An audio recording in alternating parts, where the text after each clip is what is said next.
जैसा कि हमने पिछले एपिसोड में देखा था कि वो लड़का अपने चेयर उठा लेता है और अटैक करने के लिए आगे बढ़ता है। अब आगे उसके बाद हमें दिखाया जाता है कि वो गू के ऊपर उस चेयर को फेंक के मारता है और चेयर के टुकड़े टुकड़े हो जाते हैं। और ये देखने के बाद तो बुढ़ऊ हैरान हो जाता है कि उसे यकीन नहीं आ रहा होता किसने ये क्या कर दिया। उसने फायर सेट के ऊपर सीधा ही चेयर फेंक मारी।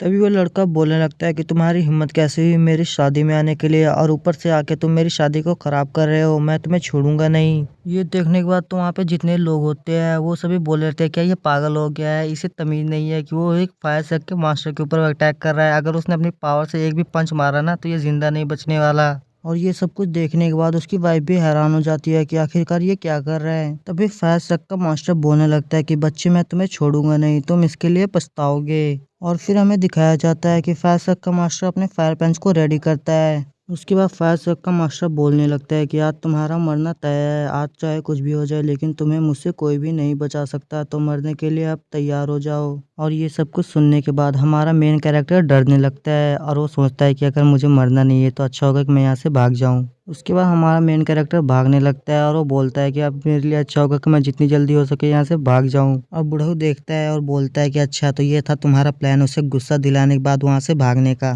तभी हमारा मेन कैरेक्टर उस बुढ़ऊ के पीछे जाकर छुप जाता है और उसे बोलने लगता है कि अगर हिम्मत है तो आ मुझे पकड़ ले, बुढ़ऊ मुझे बचा लेगा। ये सब कुछ सुनने के बाद फायर सेक्टर का मास्टर अपने फायर पंच को पूरी पावर के साथ मारता है, लेकिन तभी बुढ़ऊ अपनी पावर को दिखाने लगता है और उसके फायर पंच को ब्लॉक कर देता है। उसके बाद बुढ़ऊ बोलने लगता है कि माफ कीजिए मास्टर गु, लेकिन अब यूई हमारे यहाँ का सन इन लॉ है, इसीलिए आप इसके ऊपर अटैक नहीं कर सकते। और यहाँ से हमें पता चलता है कि इस लड़के का नाम यूई है, तो मैं इसे अब से यूई ही बुलाऊंगा। तभी फायर सेक्टर का मास्टर बोलने लगता है कि तुम्हारा सन इन लॉ गया भाड़ में, मुझे इससे कोई फर्क नहीं पड़ता, मैं इसे जान से मार दूंगा। ये सब कुछ सुनने के बाद बुढ़ऊ भी फायर सेक्टर के मास्टर के साथ लड़ने लगता है और वो दोनों आपस में लड़ रहे होते हैं। तभी यूई बोलता है ये मेरे लिए बहुत अच्छा मौका है यहाँ से भागने का। उसके बाद हमें दिखाया जाता है कि यूई अपनी वाइफ के पीछे जाता है और उसे पीछे से पकड़कर उठा लेता है और बोलता है कि चलो हनी हमें यहाँ से चलना चाहिए, ये जगह खतरनाक है। ये बोलने के बाद यूई अपनी वाइफ को लेकर भागने लगता है। तभी बुढ़ऊ की नज़र यूई पे पड़ जाती है और बोलता है कि हे कमीने कहाँ जा रहे हो तुम, इस तरह भाग नहीं सकते, यहाँ पे चुपचाप वापस आओ।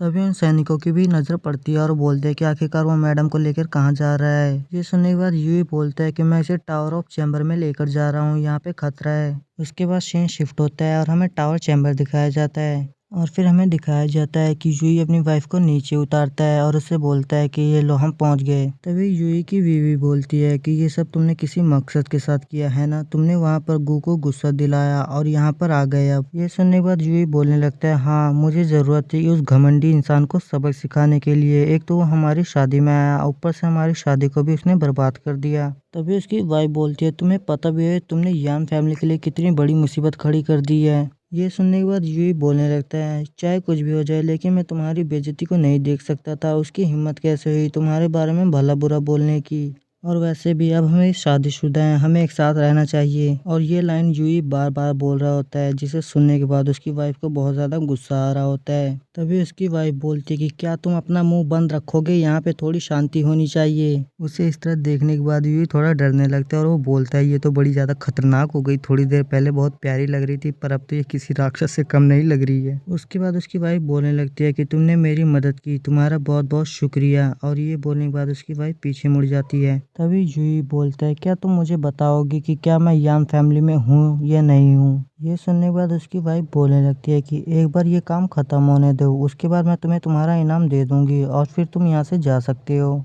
जैसे ही यूई इनाम के बारे में सुनता है वो बहुत ज्यादा खुश होने लगता है और बोलता है कि आखिरकार मुझे क्या इनाम मिलेगा। ये सुनने के बाद उसकी वाइफ बोलने लगती है तुम्हारा बहुत बहुत शुक्रिया कि तुमने मेरी मदद की, ये चलेगा और अगर तुम्हें जरूरत हो तो तुम मुझसे पैसे ले सकते हो।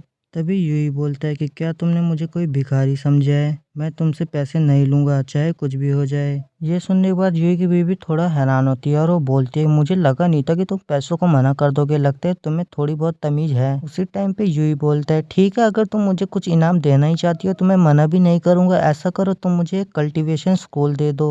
ये सुनने के बाद यूई की बीवी बोलती है मैं अपने शब्दों को वापस लेती हूँ। उसके बाद हमें दिखाया जाता है कि यूई की बीवी उसे एक कल्टीवेशन स्क्रोल देती है और वो बोलती है इसकी मदद से तुम कल्टीवेट कर पाओगे। और उस कल्टीवेशन स्क्रोल को देखने के बाद यूई बहुत ज्यादा खुश होने लगता है और वो बोलता है इसकी मदद से मैं बहुत जल्दी स्ट्रांग बन जाऊंगा। तभी यूई की वाइफ बोलती है कि कल्टीवेशन बहुत रहस्यमयी होते हैं, ये प्रकृति के बिल्कुल उल्टे होते हैं, इन्हें समझ पाना बहुत ही मुश्किल होता है। ये सुनने के बाद यूई बोलने लगता है कि तुम इन सब चीजों की चिंता बिल्कुल भी मत करो, मैं बहुत ज्यादा स्मार्ट हूँ, मैं इसे आसानी से कर लूंगा। उसके बाद यूई की वाइफ बताने लगती है कि एक शख्स था जिसने पूरा कल्टीवेशन सीखा था और उसने 3 जन्म लिए थे।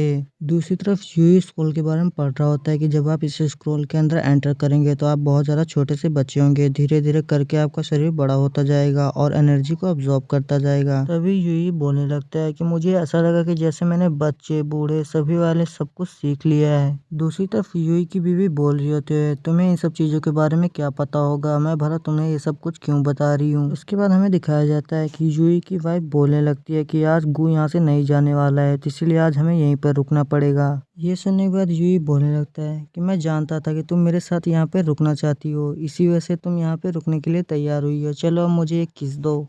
इतने में ही यूई के गाल पे एक चपेट पड़ती है और उसे बोलती है कि तुम मुझसे दूर रहो, मैं बेड पे सोने वाली हूँ और तुम जमीन पे सोओगे।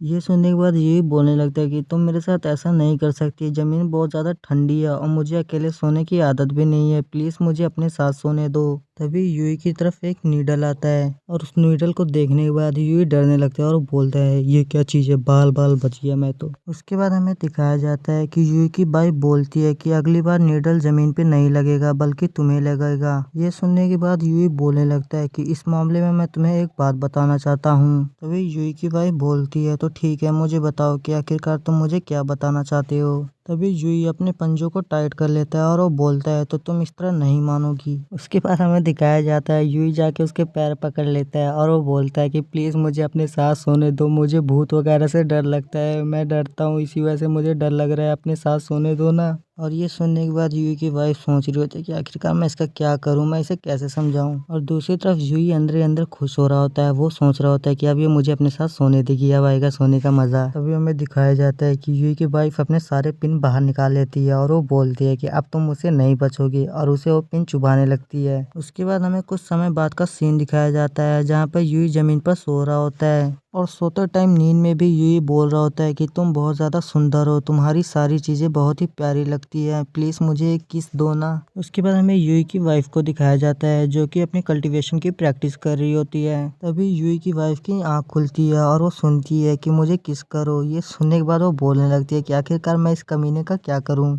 उसके बाद हमें अगले दिन सुबह का सीन दिखाया जाता है जहाँ पे बुढ़ऊ घर पर आया होता है। तभी यूई की वाइफ बोलती है कि आप अंदर आ जाइए। तभी हमें दिखाया जाता है कि बुढ़ऊ अंदर ही आ जाता है, लेकिन उसने यूई को दरवाजे के पीछे दबा दिया होता है। उसके बाद बुढ़ऊ बोलने लगता है कि अरे क्या हुआ, तुम दरवाजे के पीछे क्या कर रहे हो। तभी यूई बोलता है कि बुढ़ऊ मैं तुझे छोड़ूंगा नहीं, तू इस चीज के लिए पछताएगा। और ये सब कुछ देखकर यूई की वाइफ भी अंदर ही हंस रही होती है। और ये एपिसोड हमारा यहीं पे एंड होता है। तो मिलते हैं और किसी वीडियो में। वीडियो अच्छी लगी तो वीडियो को लाइक कर दो, चैनल पे नए हो तो चैनल को भी सब्सक्राइब कर लो।